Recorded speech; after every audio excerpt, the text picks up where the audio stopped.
कल हम लोगों ने यहां पे इसका शुभारंभ किया, समाजवादी पार्टी ने उसका विरोध किया है और मुझे लगता है कि प्रोसीडिंग का हिस्सा होना चाहिए। इनको समाज के सामने एक्सपोज करना चाहिए। अपने बच्चों को ये लोग पढ़ाएंगे इंग्लिश स्कूलों में और दूसरे के बच्चे के लिए अगर वो सुविधा सरकार देना चाहते हो, कहते नहीं उर्दू पढ़ाओ इसको, यानी उसको मौलवी बनाना चाहते हैं, कठपुल्ला पर की ओर इसको ले जाना चाहते हैं। ये नहीं चल सकता। अभी आज से थोड़े दिन पहले उत्तर प्रदेश के चीफ मिनिस्टर ने उत्तर प्रदेश की असेंबली में ये कहा कि उर्दू पढ़ना कठमुल्लाओं की तरह मौलाना बनाना की बात है, साइंटिस्ट नहीं बनते। अब जाहिर है उत्तर प्रदेश के मुख्यमंत्री को तो उर्दू नहीं आती, मगर वो साइंटिस्ट क्यों नहीं बने उसका जवाब वही दे सकते हैं। उत्तर प्रदेश के मुख्यमंत्री ने कहा कि उर्दू पढ़ने से कठमुल्ले बनते हैं।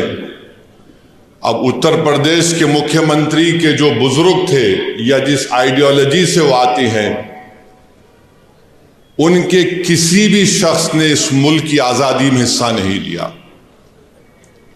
ये गोरखपुर से आते हैं और उसी गोरखपुर से रघुपति साहेब फराख भी आते हैं।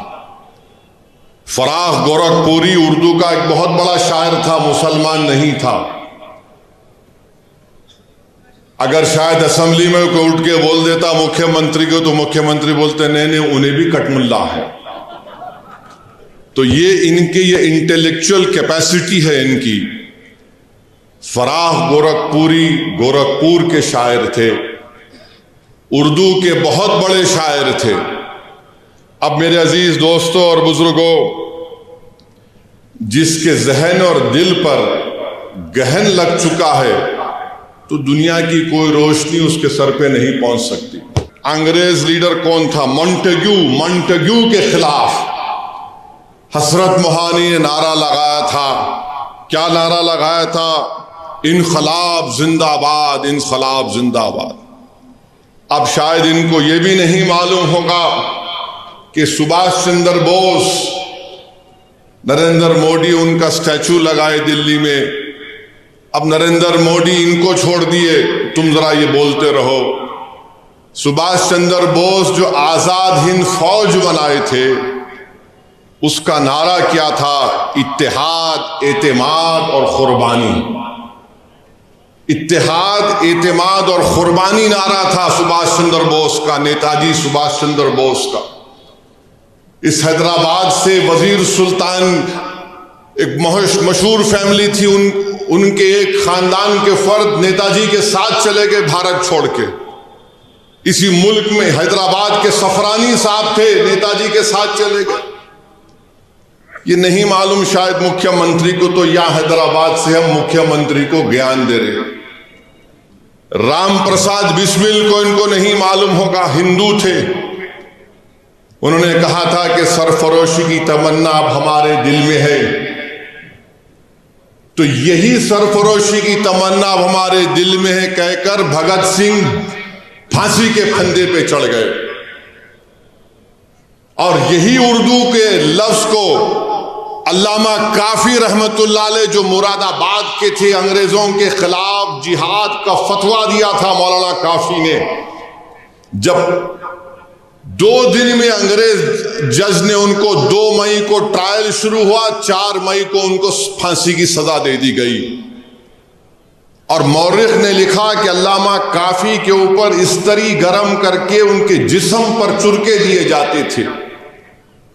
वो अल्लामा काफी जब फांसी के फंदे की तरफ जा रहे थे, तो उनके उर्दू के अशार नातिया उर्दू के अशार थे। उत्तर प्रदेश के मुख्यमंत्री, आप उत्तर प्रदेश के मुख्यमंत्री हैं, मौलाना काफी मुरादाबाद के थे। फतवा दिया अंग्रेजों के खिलाफ जिहाद का। कठमुल्ले तुम बोलते ना। क्या कहा था अल्लामा काफी ने? कोई गुल बाकी रहेगा ना चमन रह जाएगा, पर रसूल अल्लाह का दीन हसन रह जाएगा। अतलस व कम ख्वाब की पोशा पर नाजा ना हो तुम, इस तने में जान पर खाकी कफन रह जाएगा। नामे शाहाना जहां मिट जाएंगे, लेकिन यहां हशर तक नामो निशान पंजेतन रह जाएगा। ये मौलाना काफी उर्दू के नातिया कलाम पढ़ के मुख्यमंत्री फांसी पे चढ़ गए, आपको नहीं मालूम। और फिर वहीं पर जोश मलियाबादी, इनको मालूम ही नहीं, बस उर्दू से दुश्मनी है। और फिर ब्रिज नारायण चकबस, ये भी हिंदू थे मुख्यमंत्री, इन्होंने क्या लिखा है, ए खाके हिंद तेरी अजमत पे क्या गुमान है, दरियाए फैज कुदरत तेरे लिए रवा है। ये ब्रिज नारायण ने लिखा उर्दू में।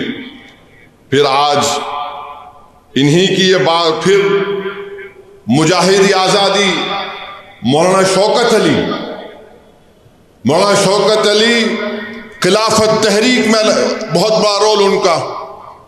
राउंड टेबल के लिए बरतानिया गए तो मौलाना शौकत अली ने कहा कि अगर मैं हिंदुस्तान को आजाद नहीं कराऊंगा तो मैं भारत को वापस नहीं आऊंगा।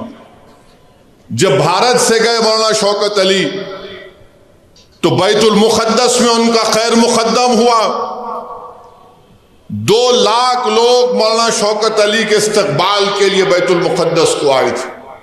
उसके बाद वो बरतानिया गए, राउंड टेबल कॉन्फ्रेंस हुई। उनका एक मशहूर तकरीर है, रामपुर के थे मुख्यमंत्री मौलाना शौकत अली, आपको नहीं मालूम होगा। मौलाना शौकत अली ने एक शेर कहा था, शायद ये आपके लिए और आरएसएस और बीजेपी के लिए कहा होगा, यकीनन कहा होगा। मौलाना शौकत अली ने कहा, दौरे हयात आएगा खातिल, दौरे हयात आएगा खातिल खजा के बाद, दौरे हयात आएगा खातिल खजा के बाद, है इब्तिदा हमारी तेरी इंतहा के बाद। तो तुम्हारी इंतहा होगी। आज तुम इख्तिदार के नशे में बड़ा अनाब शनाब बक रहे हो, बके जाओ। मगर मेरे अजीज दोस्तों और बुजुर्गों, वतन अजीज का हाल तो ये है कि जोश ने सही कहा था, वो आज के इस दौर के लिए भी मुनासिब है। जोश ने लिखा था, ऐ हम नफस फसाने हिंदुस्तान ना पूछ, ऐ हम नफस फसाने हिंदुस्तान ना पूछ, अपना गला खरोशे तरन्नुम से फट गया, अपना गला खरोशे तरन्नुम से फट गया, तलवार से बचा तो रगे गुल से कट गया। ये जोश ने कहा था, जो आज हमारे मौजूदा मुल्क के हालात पर सही तरीके से उतरता है। तो हम उत्तर प्रदेश के मुख्यमंत्री को एक और इत्तला दे रहे हैं कि भारत की लोकसभा में ओम बिरला स्पीकर ने ऐलान किया कि जो कोई भी भारत की पार्लियामेंट में, लोकसभा में जो तकरीर में भाषण देगा उसका तर्जुमा उर्दू में होगा। अब आप क्या बोलेंगे स्पीकर को? उर्दू आप जो जबान में देंगे, कई जबानों में तर्जुमा होगा। तो इनको नहीं मालूम, ये उत्तर प्रदेश के मुख्यमंत्री को ये भी नहीं मालूम कि उर्दू उत्तर प्रदेश की तहजीब का हिस्सा है। ये उत्तर प्रदेश और आरएसएस बीजेपी के लोगों को नहीं मालूम कि उर्दू को कॉन्स्टिट्यूशन का प्रोटेक्शन है, आइन की हिफाजत उसको मिलती है दीगर जबानों की तरह। उत्तर प्रदेश और मोदी को नहीं मालूम कि हर मुसलमान ही उर्दू नहीं बोलता, बल्कि ये मुसलमानों की जबान नहीं है, ये इस देश की आजादी की जबान रही है, ये इस मुल्क की जबान है। अब आप चले जाइए, नवायत मुसलमान है, कर्नाटका में उर्दू नहीं बोलते, कम बोलते। केरला चले जाइए, मोपिला अलग जबान बोलते, मलयाली बोलते। तमिल लोग तमिल बोलते मुसलमान। कर्नाटका के इंटीरियर में चले जाइए, कन्नड़ी बोलते हैं। महाराष्ट्र में जाइए, वो उर्दू भी बोलते, मराठी भी बोलते।